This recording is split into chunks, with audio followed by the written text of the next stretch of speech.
And welcome back, ladies and gentlemen. Still with you here on Nile TV International and our special edition and coverage of the recent developments regarding the general session held by the House of Representatives to discuss the cabinet reshuffle of the government, where today the Parliament approved by majority of attending members to grant confidence to the new government of Prime Minister Mohamed, with several ministers remaining in office to carry out their duties during the upcoming phase, and 13 portfolios changed, renewing a deeper political shift. Now, the government reshuffle includes several ministers, and of course, earlier in the day, President Abdel Fattah al-Sisi had received the Prime Minister Mokhtar to discuss the new government, where the President said that the new government must achieve a number of targets with regards to national security, foreign policy, economic development, energy production and food security, as well as social development and human character building.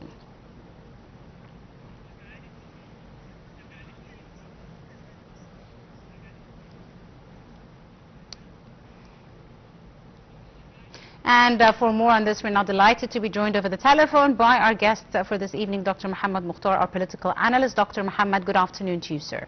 Yeah, good afternoon. Thank you very much, Doctor, for your time. Let's start, Doctor, by discussing some of the specific ministries that were targeted for change or reshuffling. How do you see changing these portfolios signaling a renewal or a deeper policy shift for the Egyptian government, as the President has stressed that the new government needs to achieve a number of new targets with regards to national development? This is show how our Excellency President Fattah al-Sisi taking care about this upgrading for the government, and need to get solutions for all the Egyptians related to economy-wise, related to food, as you mentioned for your report, and the several important points related to that, and found solution, and sure that the government, the new government, able to finalize it and found the solutions related to that, and sure that the government is able to follow the future of Egyptian 2030 regarding all of that, especially of as you mentioned, the sensitive time that related to all what's going on in the area related in the Middle East also, and found suitable solutions related to Egyptian needs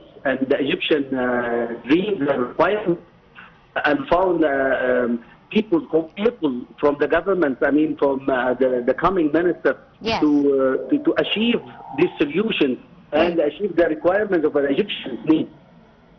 Dr. Mohamed, a very important question here is there is a clear, shuffle on policy priorities in the coming phase in this new government, signaling some of these new appointments. In your opinion, how significant were these changes? What are your expectations? Will you see in the coming future with regards to the most immediate impact for some of the new ministers and new ministries as well? This is related us to turning back to the things of that all of the coming ministers should have an ear and an eye on Egyptians, what's going on in land, and aware and found the good suitable solutions, which we mean in management corrective action, whatever in the short term and long term, to finalizing all the Egyptian needs from solutions or the troubles on earth that need to be finalized immediately, to get in the economics-wise related to food files and agriculture needs, and several files are very, very important and dedicated on the discuss, and also found all the procedures and the policies for all comments which have been have it in the next in the ex-government, to be finalized in this coming future. And that's why I believe our President Fattah al-Sisi had to making this meeting today with First Minister, yes, of course, for today, to finalize and to be sure that these things will be immediately finished as soon as he as could, to getting this to passing from that. Let's talk a bit about some of the sectors that you expect to see some change in, specifically, for example, the new economic and service ministers. What implications might these ministries have for growth in the coming period and development, as well as issues related, for example, to investment and inflation, etc.? This is a very important point, and this is the solution. The key of the solution, as you mentioned, economy. That means and have more effort about all the ministers to be gravitated, more projects, more investments related to Egypt, because this is one of the solutions. On the same part, Egyptian workers abroad is a very important file to increasing them, to finalize all the needs and all the requirements. Third things, also Suez, the Canal of Suez, increasing that. Also gravitated more tourists to come to visit Egypt.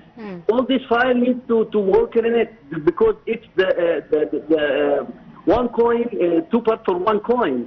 Because if you want to increasing your economy, you should be having a way to increasing. Yes. And way increasing need also in very short, less time to finalize it and increasing this economy.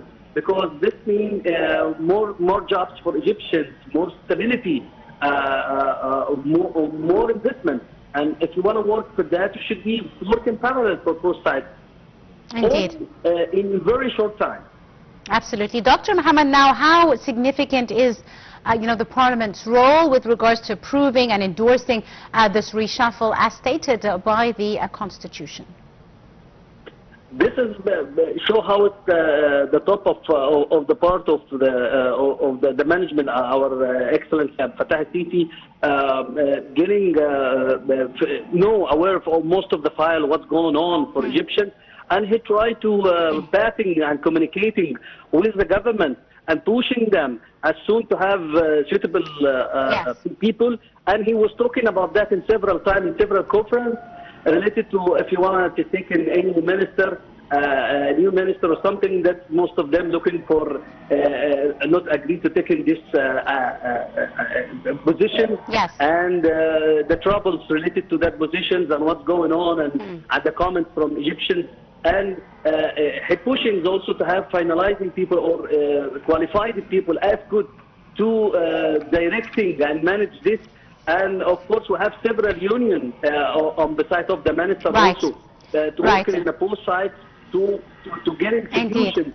Yeah. Right, I'm going to have to leave it at that. I'd like to thank you very, very much, our guest, Dr. Mohamed Mokhtar, our political analyst. Thank you, sir, for joining us this afternoon here on our special edition on Nile TV International. That wraps up our coverage for the hour. Stay tuned, 6 p.m. Cairo local time, the evening's French transmission here on Nile TV.